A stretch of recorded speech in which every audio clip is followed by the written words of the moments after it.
Hello, friends, and welcome back to the Quarterly Podcast. You are joining us here at the Nest Studio in Wheelers Hill. I am joined by my simply effervescent co-host, Mudgy Boy. How are you, mate? Oh, mate, I'm absolutely pumped to be back with you, Vinny. I can't believe we actually get worse at the intro each time that we do it, but that was first take. I don't know what you're talking about. Oh, 100%. Yeah. Going really well, mate, and glad to be back with you. Excellent, excellent. Well, it was a weird sort of round, Mudgy. Oh, boy. A few blowouts, a few real sort of unusual results, but I'll tell you what, this week we're going to start things off a little differently. So we've got a viewer question. And I do encourage more of this. So if you're watching out there, please feel free to send in questions. And they can be as ridiculous as you like, really. Yeah. The more ridiculous, the better, I would say. You can even ask why Vin and I keep alternating in colours with our T-shirts that we're wearing or anything like that. But yeah, absolutely. What do we got? Something like that, yep. Well, I mean, this question comes from Henry in Ringwood. And he's a good pal of ours and a good viewer as well. Long-time listener. Long-time listener. First-time messenger. First-time messenger, that's right. That's cool. Exactly right. But he was watching a certain Jason Horne-Francis this weekend gone, and he noticed that he's one of the few players that has his socks all the way up. I love that. And he asks us, who are your favourite socks up players of all time?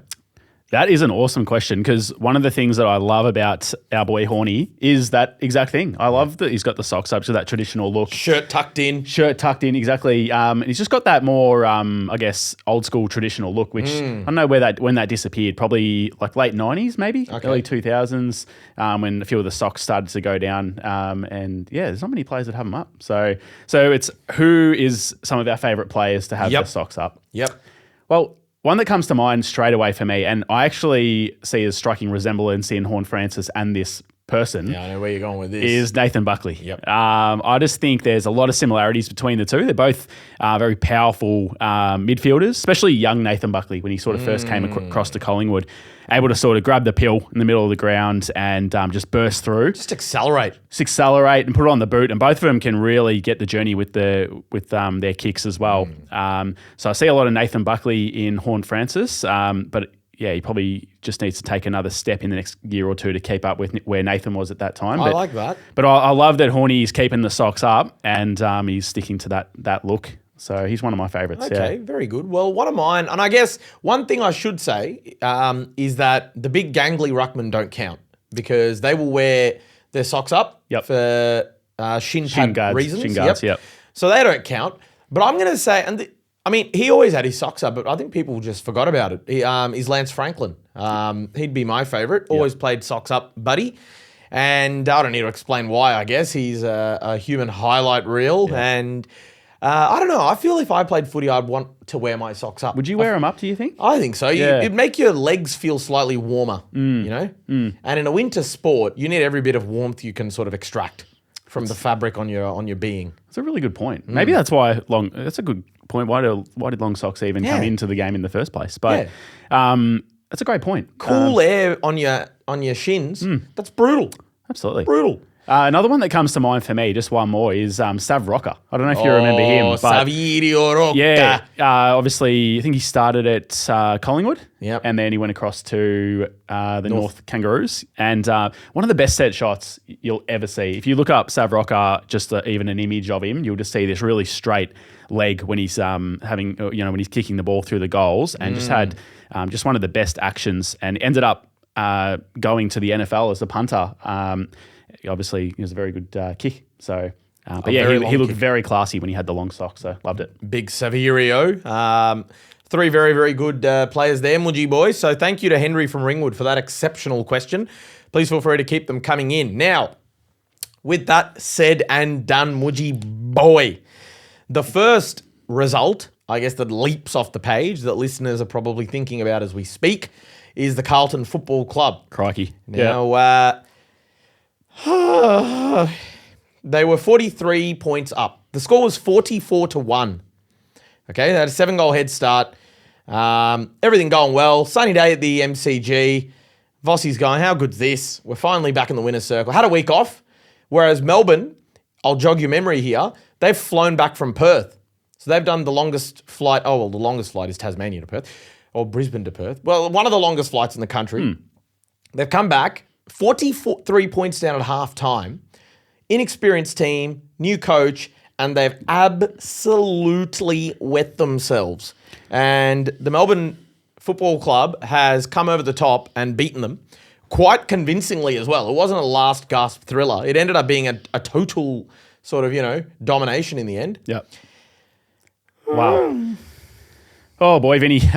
Look, Carlton, I don't know what else to sort of say with them, mate. At the start of the season, we thought that Michael VOSS was the guy, one of the coaches who was definitely on the hot seat. And I think we had him as a pick for a coach that may be sort of shown the exit by the end of the season if they don't see some sort of improvement or at least gets some sort of reward for these fans that have been hanging on for so long.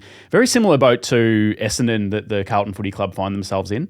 And this particular game, absolute disaster, mate. Absolute disaster. Could not have gone worse. Honestly, you'd probably rather be losing from the get-go and lose the whole game just outright than be that far ahead and then let it slip.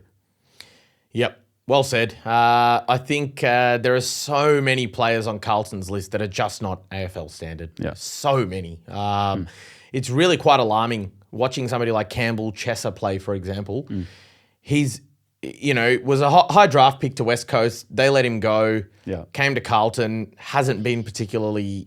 he's only, 3 games into his Carlton Was he career. delisted by West Coast or was he traded or... No, he requested a trade to Carlton. Yep. So he wasn't delisted. Yep. But I don't think he's up to scratch. And really, it's not just him, obviously. There are many, many issues at the Blues. But their inability to stand up when the pressure's on, the words we used were spineless and cowardly. Correct. That's what it is.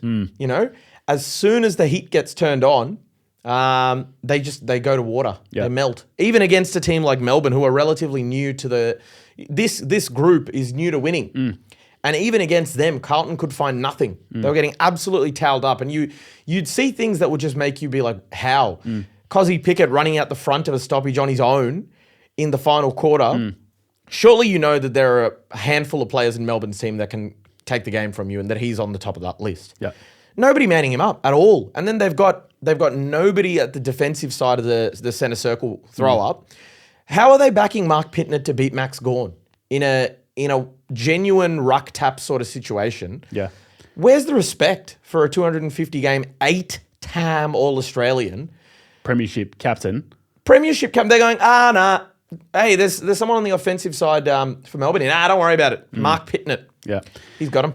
Yeah, and Number one ruckman in France. I remember with Michael VOSS, I've seen a couple of his press conferences over the last couple of years, and I'm not sure if he is just trying to keep things in-house and trying to not panic on live TV and let everyone know how worried he actually is about certain things. Or, on the other hand, I'm not sure if he's just absolutely clueless as to what is actually going on and what is actually required to win a game in this competition. And another thing, I see VOSS all the time in his press conferences. He'll say, we'll minus 23 in this, we'll minus 10 in this. Our contested ball was this. He's thinking about all the statistics and everything that the laptop is on the laptop in the coach's box. And I suppose when coaches are going through their new training, to get their certificate in coaching and whatever, a lot of it is statistics, sports science, and all this stuff around, loads and, who's playing where and for how long and this sort of stuff and matchups and numbers. But, mate, just look at the game. Yeah. Just look out the big window that's in front of you, Vossi, and just actually look at the game and realise that what you currently have and what you're currently putting up is not going to get the job done. And not only that, but you're not even close. Not even close. Not even close. It's a real shame, and Carlton fans will be hurting. And a couple of years ago, who were the players, I'm just trying to think off the top of my head, that they got rid of after, I think Durden was he one of them? Corey Durden.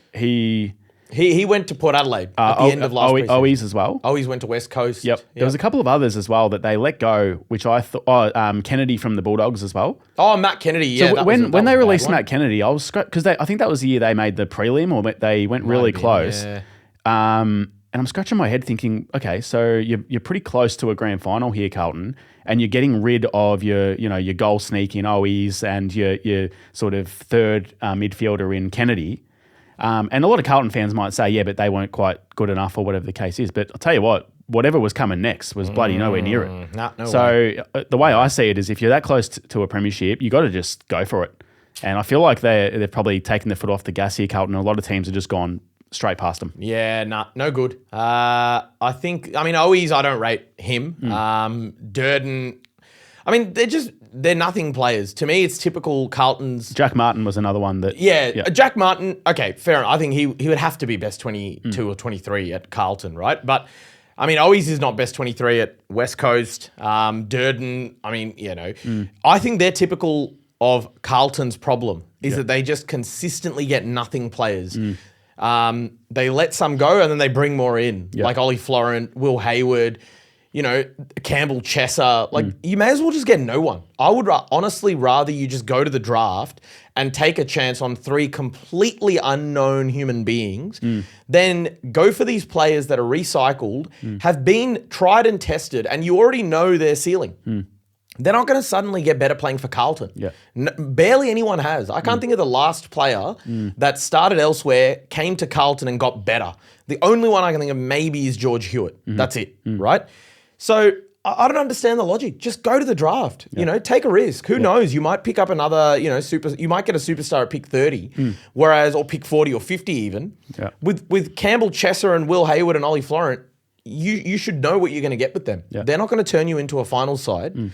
And it's quite concerning. And they obviously lost to Koning and Silvani as well, which are big hits to any team. But again, I'm not saying that they're making the issue. The issues aren't now. It was 2 years ago they stuffed it up. That was where they needed everyone to stick together, and they really needed to go, right, this is our window here. We've probably got 2 or 3 years to try and win a flag. And I think they're just too far behind it now. So unless Michael Voss is going to be there for another 8 years plus, or maybe even 6+ years, I can't see him going close, unfortunately. Not at all, Mudgy. No, it's going to be a long week for Carlton fans, for Michael Voss, for all involved, really. They've got North Melbourne at Marvel next week, and I'd have North firmly in the favourites chair for that. And I think, as you say, North are a team on the way up. It's the David Teague Cup, that one. Oh, Teague. Good player. Yep. Very good player. Shout out to David Teague out there. Jared Waite. The Jared Waite Cup is what I'm going to go with. Superstar. Great of player. The very good player. But yeah, so that is what awaits Carlton next. And tell you what, North must be licking their lips right now. So that was the week for the Carlton Football Club. The other team that seemed to be trying to find something and finding nothing are the Bombers. Yep. Now, I mean, they went down by 2 goals in the end, but anyone who watched the game knows they weren't really in it. They were down by, I think, 4 or 5 goals. They managed to kick a few late to make a bit of a charge. North sort of dropped the ball late on and allowed them. Ugly game of footy all round. Let's be honest. It was hard. It was a hard watch. Yeah. Hard watch. I wasn't exactly in the mood for a horror movie last night, but there we were. There we were, and I tell you this much. Again, Zach Merritt held to 10 disposals. To his credit, to Merritt's credit, right? We can go by possessions, but he did lay 9 tackles. He kicked a goal. And the week prior, we were all over Essendon for not tackling, for not having any defensive intent. So credit to Merritt for that. Yep. But 10 disposals, it's the lowest tally he's had, I think they were saying, in nearly 10 years or something like that. So a very long time. Credit to Finn O'Sullivan, youngster. Very high draft pick last year. He's now taken a couple of pretty big scalps, Butters and Merritt. And he was damaging the other way, Finn. He had 24 of his own. He's a very classy user, makes the right decision by hand in particular. And I think, they're starting to develop a really, really good nucleus of smart footballers, North. They used to have, even just like as recently as last year, a lot of morons and very few sort of high IQ. Now the gap is being bridged through the emergence of players like Finn. Yeah, and credit to Alistair Clarkson as well, because obviously when he was at Hawthorn, and he's very successful through that mid 2010 period where they win the grand finals. But Alistair Clarkson also did a great job before 2008. Getting that Hawthorn list up to scratch in 2008 to steal that flag off the Cats. But also between 2008 and 2013, he was doing a really good job of developing or bringing through another wave of players at Hawthorn. And I think a lot of people sort of forget that little period there, unless that you're a Hawks fan. But and he's done the same thing at the Kangaroos now, but probably hasn't had the, quality in terms of youngsters that he had at his disposal at Hawthorn with Luke Hodge, Sam Mitchell, and obviously they had superstars everywhere. there. But you're starting to see the emergence, I guess, of some of these young kids. And I love that Clarkson, and I'm not sure how that tagging role came to be, but if it was that he gave him this role or somebody else in the coaching staff's given this young fella the role to be a tagger, I love that because it's a good way to give a guy a job and, get him to try and execute the job. And if he's able to do that and attack the other way, that's massive for the team. 100%, and that's exactly what he did. Young Finn and North ran pretty rampant. They had 4 players get over 30 disposals. They do have a few accumulators, North Melbourne, but I think the lack of checking from Essendon probably got away from them. I think they probably still allowed way too much kick mark stuff. And North, they love playing that way. That is the Clarkson blueprint. He's brought that across. That's what Hawthorn did. You remember guys like Josh Gibson, Grant Birchall. Yep.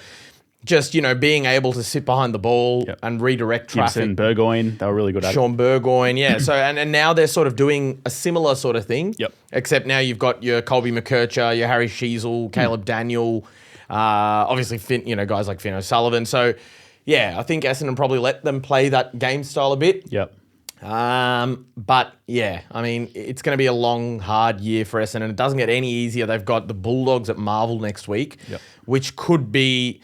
as we like to say, Mudgy Boy, those are the dark hours, my friend. Because the Bulldogs don't mind a big win. Yep. They are no shy sort of people to bullying a team into that is correct. Total submission.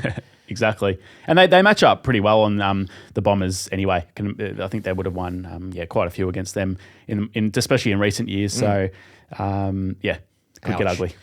Could get ugly indeed, Mudgy Boy. Now, in terms of some other results, it was a pretty underwhelming round overall, I think. There were some games in there that were a bit like, And GWS Collingwood, in my opinion, Fremantle-Richmond was one. I don't really think there's much to talk about in that respect, if anything. But GWS Collingwood, Collingwood have made a habit of losing the inside 50 count, but winning comfortably. Yep. And...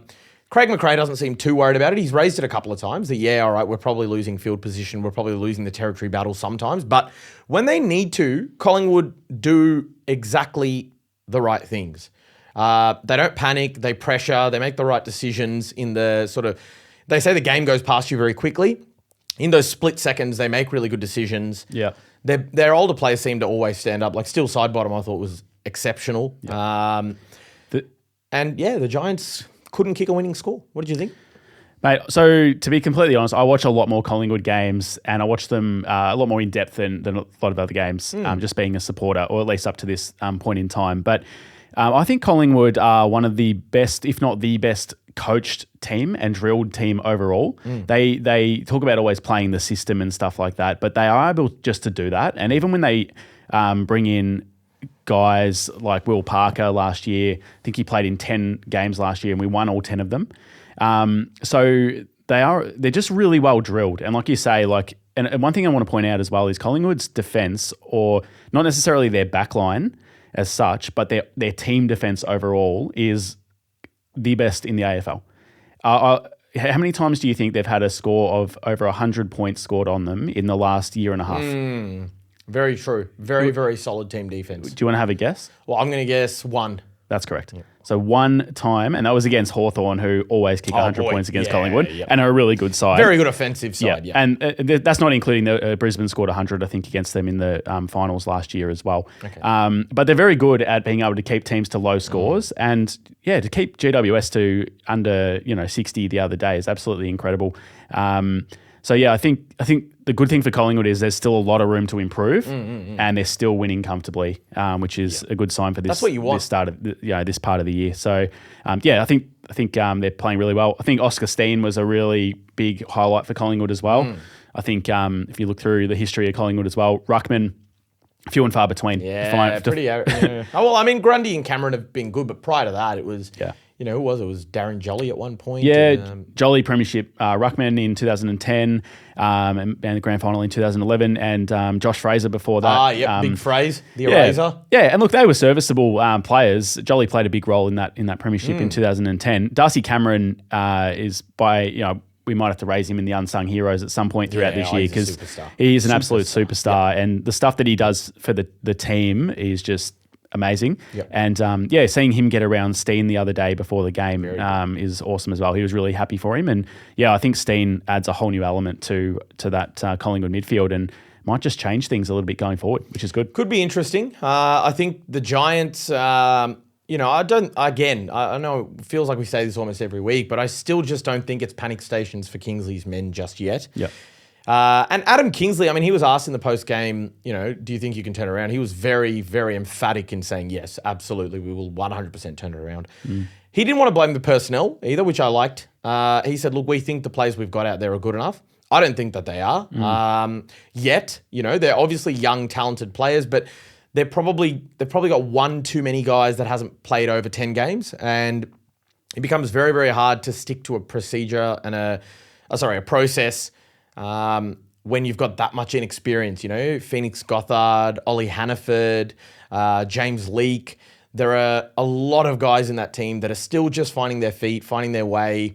And against as you rightly say, a drilled, hard-knuckled team like Collingwood, it was always going to be very hard. So I think, they'll get some players back, GWS, for the next game in a fortnight. Yeah. And they have to, but nearly more than half their starting 23 is injured. But they've got to get a move on soon. And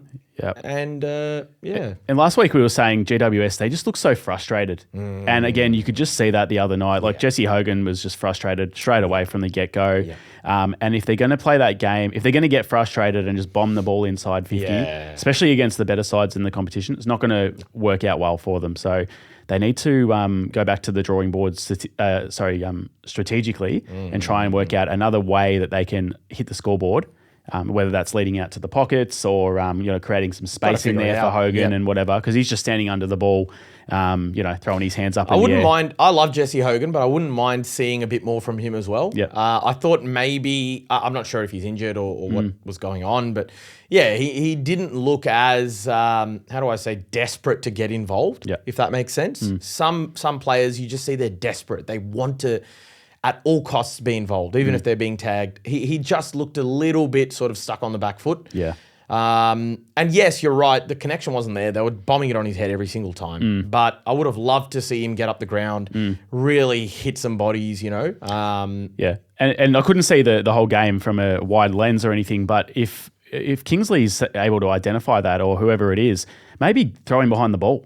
Yeah. Throw him in the back line and just go, you know what, like this guy's not doing anything up there or, for his own fault or whoever it is, but get him behind the ball, let him take a mark and run off the half back line or something like that.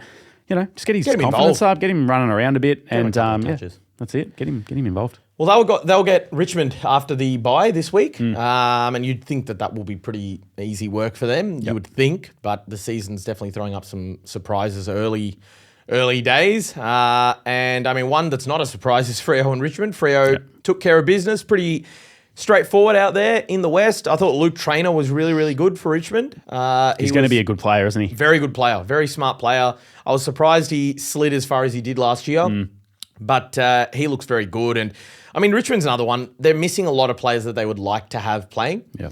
I thought Tim Taranto was really good as well. He just continues to keep battering the door down and refusing to give up, which I love about him. But otherwise, I think the Tigers, you always see them try. Early on, the game was relatively close, and then Freo pulled away, which seems to be a theme. I think with Richmond, it looks like they're having fun. Whilst they're struggling and they're rebuilding, but they sort of look like they're having fun doing it. And I think Adam Uze is doing a great job of making it a fun environment. And he's probably channeling the sort of behind the scenes tactics that Craig McRae tried to implement at Collingwood, but being a bit more sort of jovial and fun with guys. And who was Uze under as an assistant? It's a good question, actually. I think he was at Hawthorn. If you guys can help us out and just feel free. jolt the memory and let us know, that'd be great. But Adem.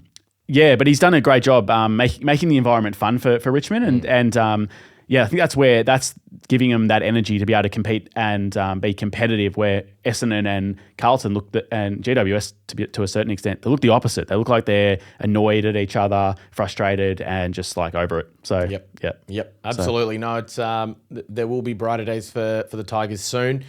Now, the Cats got the job done against the Crows. at Cardinia Park. So the Crows continue to, I don't think they've won there in a very long time, they were saying. The Cats got there in the end by 8 points. They did what they needed to do. I mean, undermanned Crows side, it must be said. Adelaide went in with a lot of important players missing. Yep. And I thought they acquitted themselves really well. They were right in the game literally, the entire way through. Yep. So Geelong really had to dig deep. And credit to Geelong. They were challenged majorly and they stood up and said, no, we're going to win this game. So that was good to see from them. Bailey Smith, I thought, was very impressive. Yep. His defensive work was really good, which is what I was impressed with. He was running hard both ways, I thought. Running hard, smothering the ball, laying strong tackles. Usually you see Bailey Smith more as sort of like the handball, receive and run kind of guy, but he was getting his hands dirty, which I thought was great. He had a slow sort of start to the year, but good on him for really stepping up in a big game. Yeah, and was it Chris Scott was your big dog a couple of weeks ago or last week, potentially? Yeah, that's right. Yeah. What a call by the Cats to say to some of their senior players, boys, you're in the VFL this week. Enjoy your time and we'll see you next Tuesday at training. Good luck. Because that is the sort of coaching that you need to be able to put pressure on those guys. If they're getting complacent, it might be time to go have a rest, rebuild.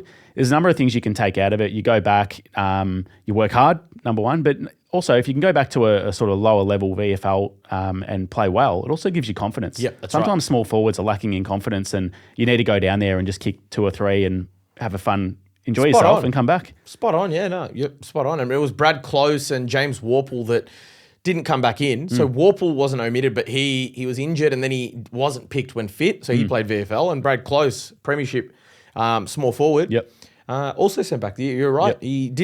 He didn't hesitate at all, did he, in pulling the trigger? He said, no, we're not going to wait. And that's a big call. I mean, you're coming up, it's a home game, so it's a must win for them. If they're going to make finals, they've got to win all those ones at their home ground. And it's against Adelaide as well.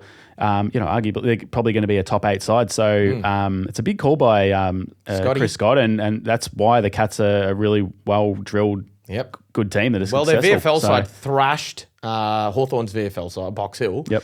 So they got plenty of talent to work with in the second 23 as well. Muji, don't you worry about that. Absolutely indeed. So that was Thursday night, and we like to save the best for last, the absolute best for last, because the Eagles are flying high, my friend. And I'll tell you what, Mudge, you better just watch out. On the way to your car. Where are they? In the morning. Exactly. Exactly. Because they're coming. But what a win. What a win for the Eagles. Harley Reid, Willem Dersma, just spectacular. Thought Job Shanahan really announced himself. I feel like if he was Victorian, he'd be on the cover of every newspaper. Yep. I feel like there are significantly inferior players in Victoria that get a lot more coverage. But he's happy. He's happy doing it under the radar. He doesn't have an issue. He's saying, that's all right. That's all right. What time's training again? 5:30. I'll be there. See you there, Minnie. I'll be there and I'll do it again next week. And I'll do it again. Yeah, that's exactly right. That's him. Yep. That's Shanners. So I love it. I love the way the Eagles are playing, and a good win against an undermanned Port side. I mean, they lost Rosie, Bergman and Todd Marshall, right? They didn't select Ollie Wines, which I found very, very odd because it's an area where they're playing a fair few youngsters, right? They got like Jack Watkins, Josh Lai made his debut. They went with Jackson Mead as well. Surely you pick Ollie Wines. I mean, yes, okay, he's got his weaknesses, but there's no doubting that what he does in terms of winning the ball at stoppage, he's been one of the best at that for the better part of a decade. Yep. What do you think? Would you have picked him? Well, you've left a Brownlow medalist in the reserves. Did he play reserves or no? Mate, he was sitting there in his sport jacket, just watching, sort of hand on chin. Yep. Furrowing the brow. Ducked off early, played PlayStation at home. Yeah, that's right. Get some dinner with the missus. The missus, early night. Look, the only thing I can put it down to is he mustn't be fit. He mustn't be up to it. The AFL, obviously they got a lot of testing and stuff they go through, and all these measurements and blood tests and whatever else they have to do before they play. And I assume he's just not fit. Walk in a straight line, say the alphabet backwards. Yeah. Those are the sorts of tests they're putting them through. I do agree. They are a bit trivial at times, but yeah. So, that's all I can put it down to. He mustn't be fit. Okay. That's all I can say. And do they regret it now? Maybe. I don't know. Potentially. But full credit to West Coast. I mean, this is just a bunch of kids. Again, you can see that enjoyment and that fun that they're having. And we saw it last week against the Kangaroos, and which they're absolutely tremendous. And just the energy that Harley Reid is giving the rest of them now with his 2 or 3 years experience, they're all looking to him. Yeah. And I think I said earlier in the week, I was putting it on Harley to be the man to sort of take the bull by the horns here and lead the team. And he's done it 2 weeks in a row now. I've got a question for you, Vin. Oh, how good can Harley Reid be? Well, it's a very good question, Mudge. I think I definitely think he can be the best player in the competition. I think, from that perspective. I think from like an awards perspective, I definitely see him being somebody that wins a Brownlow, wins a coach's award, a player's MVP. He's just like a Dusty. Every time I watch him play, I'm reminded of Dustin Martin, right? He's that strong, brutalizing sort of, mid-forward, powerful, fast. He's, smart ball user as well. People don't realize that he's actually a very, very good field kick. And like he started off at half back, and even when he was an under 18 or under 19s, he played at half back. So he reads the game really well. Yep. I think he can be the best there is, really. Yep. And you're starting to see now, once the Eagles get better, he starts to get a lot better as well. Once his teammates around him and giving him a bit more help, you're seeing what he can do. I mean, 30 disposals and 5 tackles last week. Yep. He had 24, 2 goals, and I think 6 clearances or something against Port. So, and he's doing it with the world of expectation on his shoulders. So could not be more impressed with HR9. My boy. He's been incredible, and he's showing that leadership capability now. We're starting to emerge, so very, very impressive. And Shanahan, who you mentioned. What pick was he in the draft? Shanahan. Was he? Mate, he was in the 30s. So he's a second rounder or third rounder. Like mid to late second rounder, I believe. Yep. A lot of clubs went straight past him. Yep. And was there a fair bit of talk about him before the draft? There was. Well, based on my recollection, he was considered probably one of the best key forward prospects in the entire crop. Mm-hmm. And he's a Victorian, and a lot of Victorian clubs went past him. And it was a real surprise, honestly, when the Eagles were able to take him. A pleasant surprise. And he looks exceptional. Yep. He's such a good young player. His hands are terrific. His kicking's great.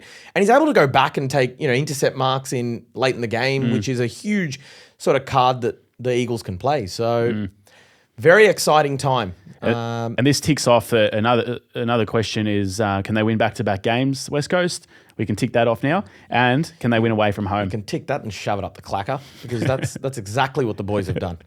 And away from home, hell of an effort. That's right. It's a hard place to play. It's a hard place to play. Not for HR9, Harley and the Globetrotters. Alrighty, and St Kilda and Brisbane, Mudgy boy. Yes. Is the last one, I should say. I thought Port and West Coast were going to be the last one. But the Lions pulled away from the Saints very late. The Saints actually hit the lead in the last quarter, and they ended up losing by, I think, 33 points, which is quite remarkable. That tells you a lot about Brisbane, that they're able to go bang, bang, bang, bang, bang like that in the space of 10 minutes. They're not back-to-back premiers like the Old Haileyburyans Cricket Club for no reason, Woodgie boy. Correct. These things don't happen by chance, as we know down at the Bloods. That's definitely not. Vinny, the Brisbane Lions are scary good. Okay. We forget about them. There they are.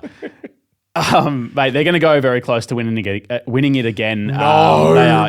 If they move the ball, they're too quick. They're too quick through the midfield. They're too clean with their disposal. They've got a good mixture between experienced players and young players on the list. They tackle hard. They bring pressure. They bring intensity. They're really good in centre clearance wise, contested clearances especially.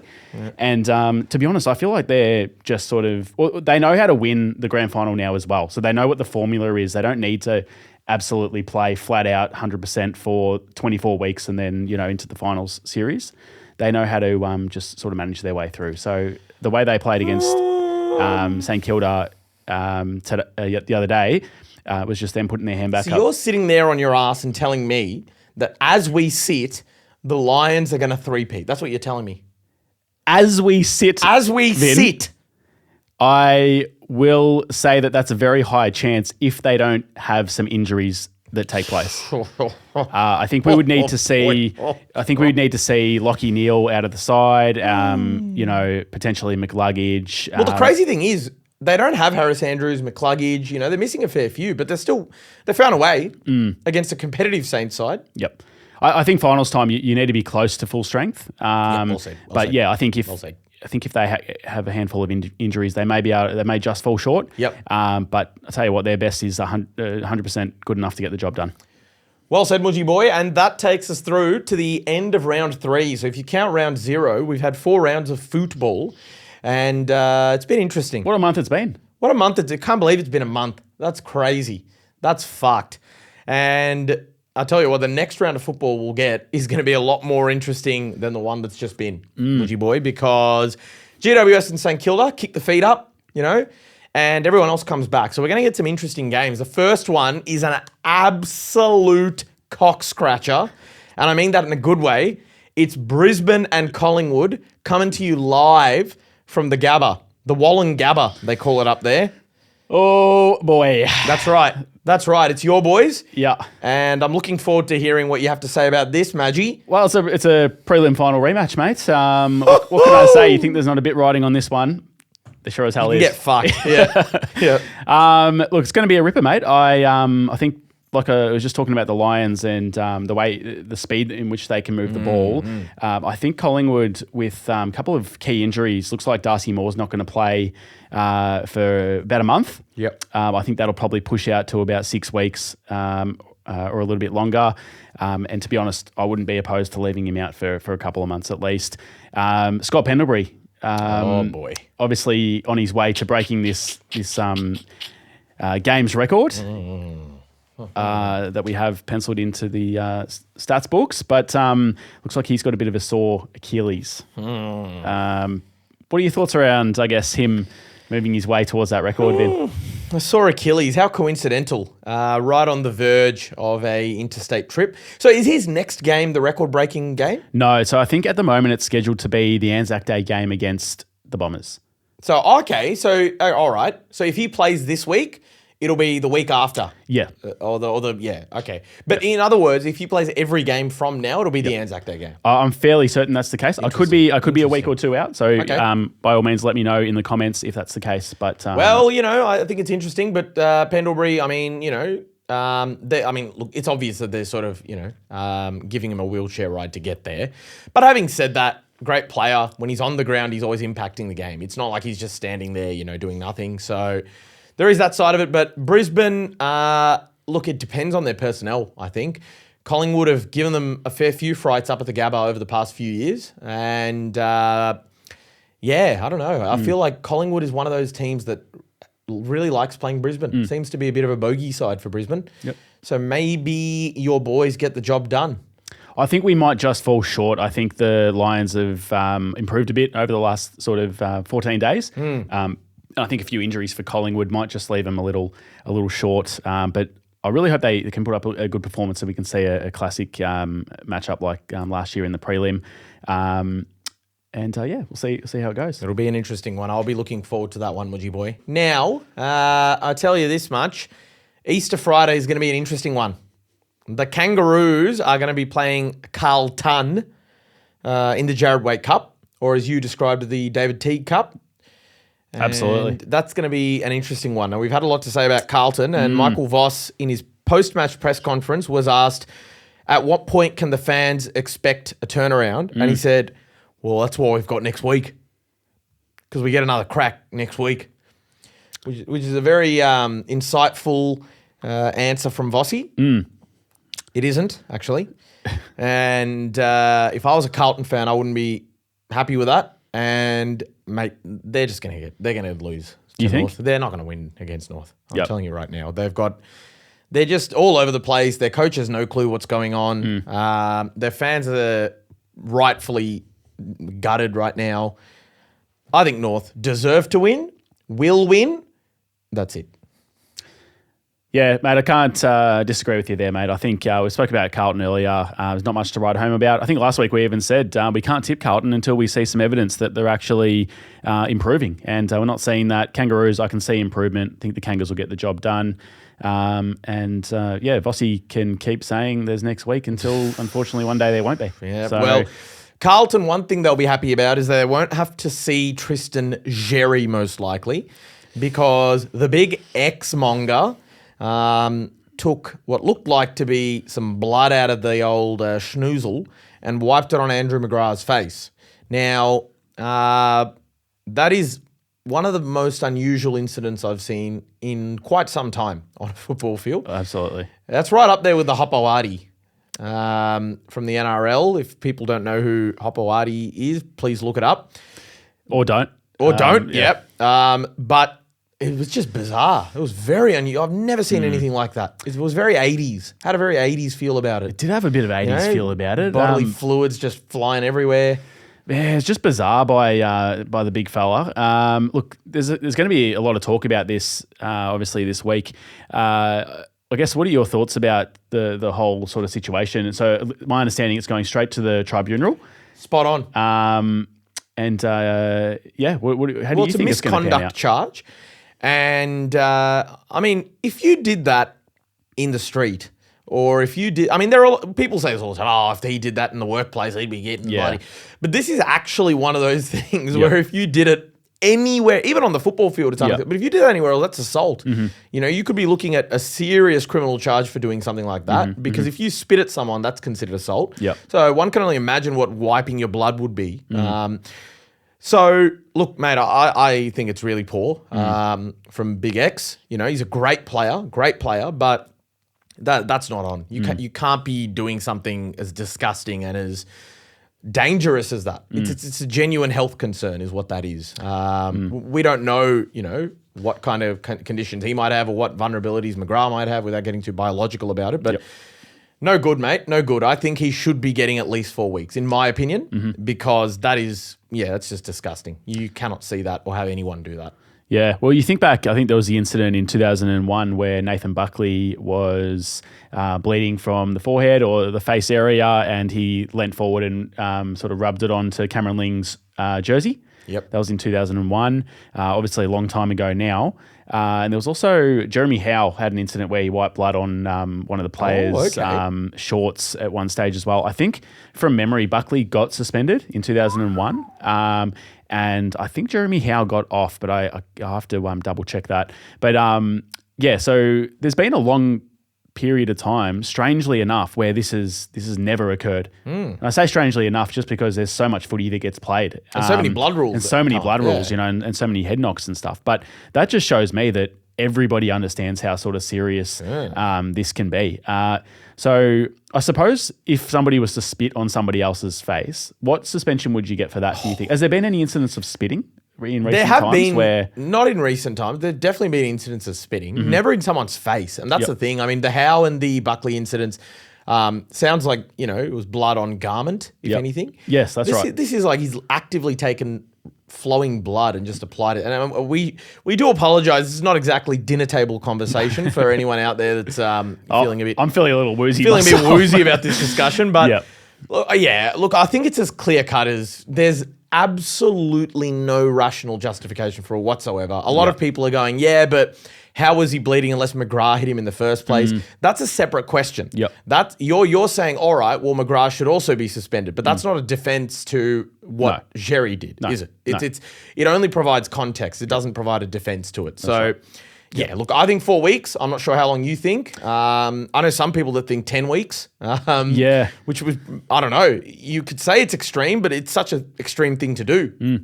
Yeah, it's going to be very interesting because, again, the AFL are going to have to think about sort of what precedent they want to set for this going forward. I can't anticipate it's something that's going to happen every week or, you know, even, a few times a year. Probably not. But, look, Nathan Buckley, if he got suspended in 2001 and, you know, we're now in 2026 where this sort of stuff's definitely, frowned upon even more so than then and rightly so. I think if I was... the big fella might be on the sidelines for probably, I reckon, a month or more. We could even be looking at somewhere 6 to 8 weeks suspension here if the AFL really want to put their foot down about it. I don't know if he's come out and apologised yet or if that's something that he's planning on doing.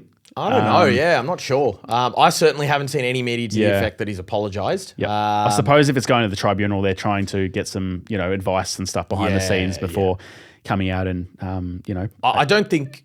Apologising beforehand might be an admission of guilt. It may be that they're going in with a defence that it wasn't blood, it was just fluid from his nose or something like that. So maybe he'll apologise after, but he almost certainly won't be playing Easter Friday. So and it's come at a bad time for the Kangas because they're just starting to sort of gain some momentum and play really well. So they didn't need this. No, it's a shocking act, but he's definitely let his teammates down as well. So 100%, Mudgy boy. Well, I think we agree that North should probably still win it even without their big enforcer Ruckman. And at night we've got Adelaide, who will be hosting the Purple Haze. The Haze is what they're called. This is a very big game, my friend. Oh, yeah, the Crow and the Docker. Yeah, as you said. And I don't know what noise a Docker makes, but... That's really...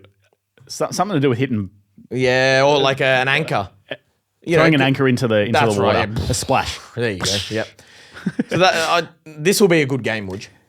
It will be a great game. And this is, probably a finals matchup that we're going to see at some point. So Adelaide will get a really good look at Freo. Freo have been playing really good footy. We threw the challenge to them a couple of weeks ago. Can they be aggressive? And a team that plays, I guess, without fear. Yep. And backs themselves in to be an aggressive attacking side. And they're doing exactly that. Adelaide, this will be a real test for them. So they've sort of been... I guess good in patches. Adelaide have had a lot of outs, a lot of injuries. Still been pretty competitive in that game, especially against that Geelong last week. They've got a big chance at Adelaide. I'm actually going to back the Crows to with their pure grit, to get the job done at home. A very hostile environment. Fair call, very fair call, Mudge. I've got no reason to disagree with you, my friend. I think the Dockers. Will be a good team this year. I still think that they'll figure in the business end of the year. But I think, honestly, Adelaide, it depends on their personnel. I think if they get Jordan Dawson back, that's a massive, massive player to get back, especially against that Freo midfield. So, yeah, if Dawson's back, I think he's probably the difference in my view. If not, I actually think Freo will win because they've got a good record at Adelaide Oval, if I'm not mistaken. And, I just think that these are the sorts of games that they'll want to get up for and try and get a scalp early in the season to really get themselves going. So I think with Adelaide coming from playing in Geelong, it's one of the hardest places to play, especially on that surface that we saw the other night and the rain and all sorts of other factors. I think if they're able to sort of get back to playing at home, it's going to feel a bit more like a downhill. Not that the Freo aren't a good side, but it's going to feel easier on the legs and for them being back at home and being comfortable. So, big game. Big game. Massive game, my friend. And the same can't be said for Richmond Port Adelaide, which will greet us on a Saturday afternoon. Two pretty sorry sort of sides at the moment, but you just never really know with the Tigers. This is the exact sort of game that they will pull off in front of their adoring legions at the MCG. Yep. And, look, I actually think the Tigers will pull it off here. I was really disappointed with what I saw from Port Adelaide. The Eagles were good, but I don't know. I feel like the Tigers hang in games for long enough to give Port a scare.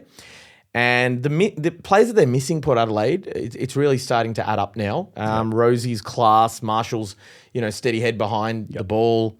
Bergman, an experienced sort of defender midfielder now. So, I don't know. I think the Tigers, who might even get a couple back themselves, will pull off a surprise there, Mudge. Yeah, I can't disagree, mate. I want to, but I want to have a bit of a debate with you about something. But I can't disagree with you. I think the Tigers play the G well. They've still got some experienced premiership players there that playing an important role for them. Got some good young kids coming through. Like I said before, Uze's got them playing an exciting brand of footy, even though they're probably limited a little bit with, I guess, their ability and experience and stuff across the board. But wasn't overly thrilled with what I saw from Port Adelaide. I think poor Butters might be left doing it all on his own. Again, Horn Francis, we need to see a little bit more from him. A bit like Harley Reid, we've seen him take that next He's level. got to sort of put him on his back. Yeah, well, he's number 2 now in there, and he probably should be saying to Butters, I can be number one. And at the moment, he's not even looking like a number 2. So, I think that the Tigers might get an exciting win. So hopefully they can get the Ivan Soldo Cup. It'll be a good one down there. Absolutely. And I tell you what, the interesting sort of dead rubbers continue because West Coast and Sydney will round out the Saturday over there at Perth Stadium. And the Eagles have every reason to be up and about. This will be a massive test, though, the Sydney Swans, because, it's one thing to beat North and Port Adelaide, but then another to actually take, a potential top 4 side down. So, look, I don't have much to say about this match. I think Sydney will win. I think the Eagles will do well to remain competitive because they can't lose sight of the bigger picture here, and that is to make sure that they continue to be competitive, test themselves, push themselves, and stick to their game regardless of the opposition. Just because it's Sydney, you don't want to see them playing completely different to how they played against North and Port, which is always a danger with young sides. Yes, it is. Yep. So they've got to be brave, but yeah, I think Sydney will get the job done pretty easily over there in Western Australia. Yeah, I think you guys, against that Kangaroos, you played really well at home, and it looked like a really tough environment to play in, especially when the temperature's up a bit. I think the Kangaroos really struggled with that. So having said that, I just think Sydney probably got too much quality across the board. I think they'll get the job done, but I do anticipate the Eagles will put up a bit of fight, at least in certain... arm wrestle? Yeah, a bit of an arm wrestle. And again, it's just a really good opportunity for West Coast to just get more experience, regardless of the result, to be honest. So I think... All right. Yeah. Be interesting. And Melbourne will back up their extraordinary win over Carlton against the Gold Coast Suns, who will be fresh off a bye. I'm not sure whether they get Matt Rowell back yet, but the way they're going, I would be cotton wooling him for quite some time, would you, boy? I'd be saying to old Matthew, mate, don't be putting your head into the hole too early in the season. Save it for the business end because we've got Noah Anderson, Tuke Miller, Christian Petrarca, Bailey Humphrey. The list goes on. Yeah, incredible list. They're a bit like a bit of a cheat code, Gold Coast, at the moment. They're a bit like a custom team that's been created on FIFA or something where, they're head and shoulders above the rest of the competition in terms of just sheer talent across their roster. So they're an unbelievable side, and I think they will get the job done. I don't think they'll be forfeiting any 7-goal leads with quite the same urgency as Carlton did. No. Yeah. All right, well, Bulldogs and Essendon. Essendon will be shit slammed, Mudge. They will be... Are you predicting, is this a triple figure? Oh, I don't know. Yeah, all right, yep. You're going to go a triple figure? You've goaded me into it. I'll say triple figure. I just... Why do you hate the Bombers so much? I love the Bombers. I feel bad for them. I feel awful. I don't think that they're spineless and cowardly in the same way Carlton is. If anybody wants to go back a couple of videos and watch Vin's review of the Bombers, you'll clearly see that he doesn't like the Bombers at all. Well, look, I think the Bombers... I feel bad for them this week because I think the Bulldogs will do a number on them. Yep. And, it's going to be hard. The good thing about the Bombers was that they did actually compete for a bit there against North for about a half, I'd say. And then they sort of fell off completely. Yep. So there were some positive signs there. Yep. But, I don't know. The Bulldogs, probably your premiership tip, unquestionably the form side of the comp. Yep. After 3 rounds, 4 rounds, whatever, you'd have to say they're probably neck and neck with Gold Coast for the team. They're him, in other words. They're him. Yeah. They're him. Yep. So, I think it could get messy. Yeah, I think it'll be a fairly big win to the Bulldogs. Like you say, they're one of those teams that can actually put the foot down and win by a big margin. Yeah. Collingwood are a team, like we spoke about them before, but no matter what they try, they're good at winning games, but they're not really good at like pummeling teams and putting, getting 10-goal wins, 10 goal plus. With the Bulldogs are the opposite. They're sort of, I think if they're going to win, it's going to be, could be big. You know what I'm doing if I'm Brad Scott this week? Yep. I'm saying, right, boys, no training tonight. Come over, have a movie night. And I'm going to put on the that game where the Bulldogs beat Essendon in 2000. Okay. And I think that was to stop Essendon's undefeated season. Yes, that's right. Yeah. It's either 2000 or 2001. 2001, I think, yeah. Yep. And the Bulldogs ended up, causing the upset and winning the game, and ruining that very good Essendon Just a bit of motivation. Side. Yeah. And basically, we're saying we're going to do the opposite of this. And at the very least, it's a good watch. So at the very least. At the very least. Something to be gained from it. So I think Brad Scott's coaching strategies are limited to poisoning the Bulldogs' water, trying to figure out what Bontempelli's sort of tram route is, maybe sort of intercepting him. But beyond that, I think it's going to be pretty hard, Mudge. I don't see that Essendon defence being able, that young Essendon defence. Although Jordan Ridley played in the VFL, so he could be back. The Riddler could be back, and not a week too soon when they've got Norton and Darcy looming. So You almost need to just sort of bring him back, I would say. Just get him in. Yeah, what are you waiting for? Yeah. It ain't getting any easier. So, good call, Mudgy. And the classic traditional Easter Monday clash between the Hawks and the Cats has produced some gems over the years, my friend. Gems, I tell you. Absolute gems. Where else would you want to be? Nowhere is where I say. And the James Worpel Cup, very topical. Maybe the Cats will bring him back so that he can play his old side. Maybe they won't. But do we know how he went in the VFL? Was he? I don't know. Actually, he would have got a few touches. He would have got a few touches. Would have got a few. Put his head there. He loves an easy beat up. No, he would have got right amongst it. But now he comes up against Hawthorn potentially, who are going to be a much tougher proposition. Yep. And look, I think Hawks have the speed on the ball to overwhelm Geelong. They don't have that much sort of pace, Geelong, outside of guys like Holmes and Bailey Smith, you know, Max Holmes. That's the area where they struggle to keep up with teams like Collingwood or Hawthorn, is the speed element. So I think that could be the decisive factor. A twilight game at the MCG. If the weather's good, I actually think the Hawks could get this done. They've got an 18-day break coming into this, which is just absurd. I really don't think it's just ridiculous. They're going to have gone 18 days without playing. That is not a good thing for a professional athlete. So early in the season. They've only played 3 games or 4 games. 3 games, sorry. They don't need 18 days, Mudge. You know? They've had a bye and then now they're waiting a whole sort of second block until this Easter Monday clash. It baffles me. It's not a bad gig, is it? No, it's not a bad gig at all. Kick the feet. You could genuinely go for a 2-week holiday and come back. Oh, that's probably where they are. Yeah. And well, I'll tell you what, if they win, they'll go on another one. And I think they will win against the Cats. I think they've got the blueprint, and if they execute the way they play, which is, you know, the forward handball, the high press, making sure that they, you know, take ground when they have it, I think they'll get the job done. Yeah, I agree. And this Monday game against the Cats, like you say, it's produced a lot of classic games over the in recent history. And to be honest, this is sort of a grand final sort of experience for Hawthorn, which is obviously where they want to be. And these some of their kids, and younger fellas, Jackie Ginnivan and Nick Watson, McDonald, and these sort of fellas, they're going to be absolutely chomping at the bit to get out there on Monday. And I reckon they're going to come out of the blocks pretty hard. Cats have come off a great win, but a very sluggish sort of performance in the wet at home.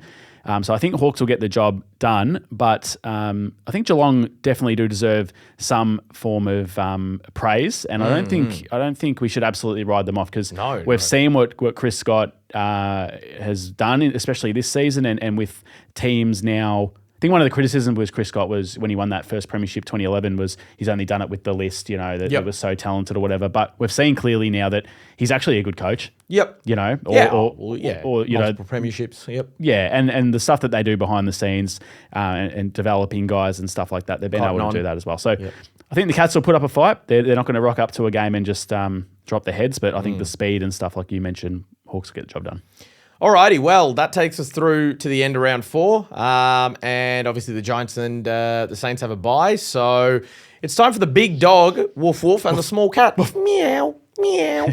Now, I had the small cat last week, Mudgy. I put the torch on Jacob Hopper.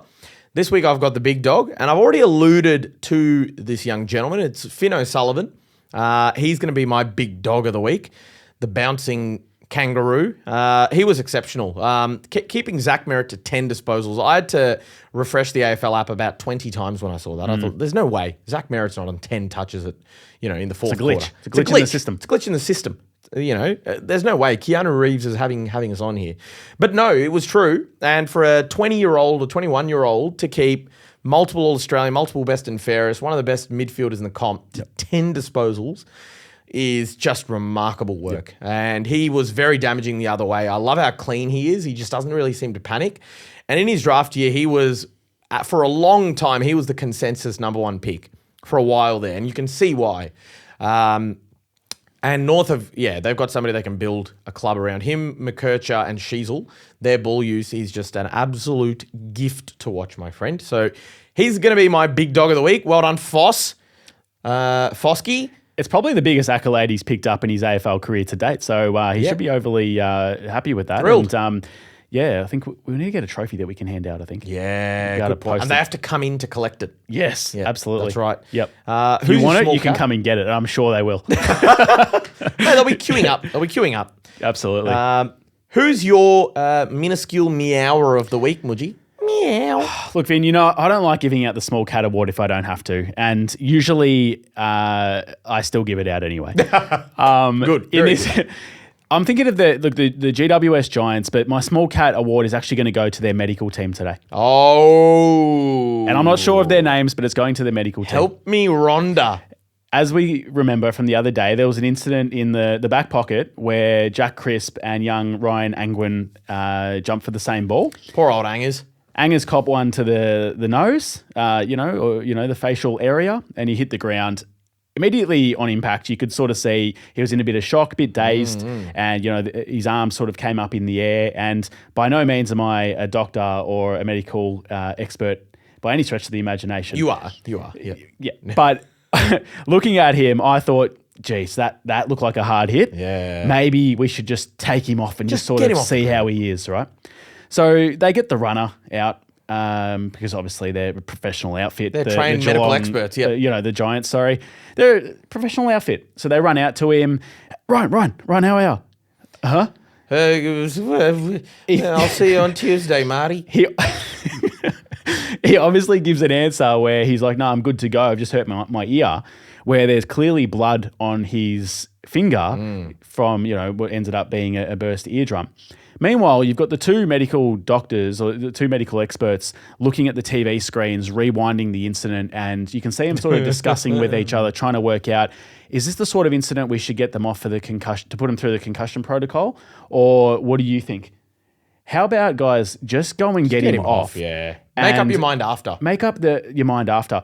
At the end of the day, you're 40 points down against Collingwood. It was, I think, the last quarter or the game was... Last 5 minutes. The last 5 minutes. I mean, guys, that's nor here nor there. I know he may not have run out his exact minutes that you were hoping that he did as per the laptop.